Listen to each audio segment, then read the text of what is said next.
একজন চোর ছিল।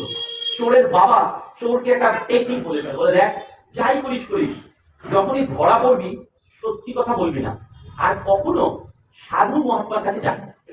চোরের বাবা চোরকে বলে, চোর এই দুটো মন্ত্র নিয়ে সারা জীবন কাটাচ্ছে।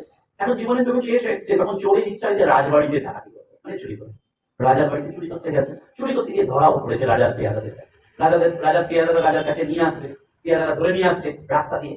হঠাৎ চোর দেখছে যে গাছের তলায় একটা সাধু বসে ভগবত প্রসঙ্গ করছে। চোরের কথা মনে পড়েছে, বাবা বলেছিল সাধুর কাছে না যেতে, সাধুর কথা না শুনতে। কি করবে? হাত দুটো চাপা দিচ্ছে। কিন্তু যখন হাত দুটো চাপাও দিচ্ছে সেই সময় সাধু একটা কথা বলে দিয়েছে, মনে রেখো দেবতার ছায়া কোনোদিন মাটিতে পড়ে না, দেবতার ছায়া কোনোদিন মাটিতে পড়ে না।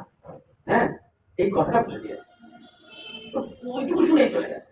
রাজামশাই ধরেছে, এই বল সত্যি করে তুই চুরি করেছিস? বাবা বলেছে মিথ্যা কথা বলতে, সত্য কথা বলছে না আমি চুরি। তাহলে তো তোকে কারাগারি পাঠাতে হবে। কারাগারে পাঠিয়ে দিয়েছে। রাজামশাই ঢেরা পিটিয়ে দিয়েছে, যে চোরের মুখ থেকে কথা বার করতে পারবে তাকে পুরস্কার দেবে। একজন বহুরূপী, সে বলছে আমি পারবো, চোরেদের দেবতা সেজেই আমি করতে পারবো। ও কালী সেজে গভীর রাত হয়ে গেছে ওই কারাগারে গিয়ে চোরকে বলছে, দেখ আমি কালী, তোদের দেবতা, মানে চোরটা কাদের দেবতা, সত্যি কথা বল, আমি তোকে বাঁচাতে এসেছি।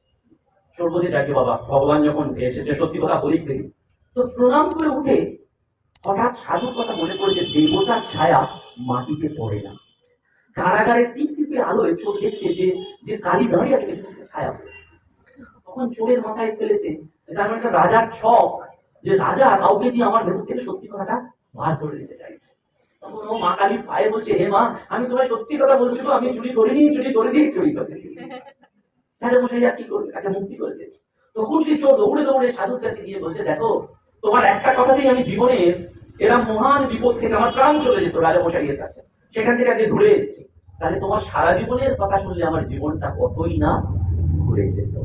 সেজন্য গানে আছে, সাধু সঙ্গ ভালো সঙ্গ, সঙ্গ আমার হলো কই। লালন ফকিরের গান আছে, দেখবেন, সেরাম সাধুর সঙ্গ পেলে ঘর ছেড়ে চলে যেতাম। এই লালন ফকিরের গানটা আছে, সাধু সঙ্গ ভালো সঙ্গ। মা বলছেন সৎসঙ্গে মেশো।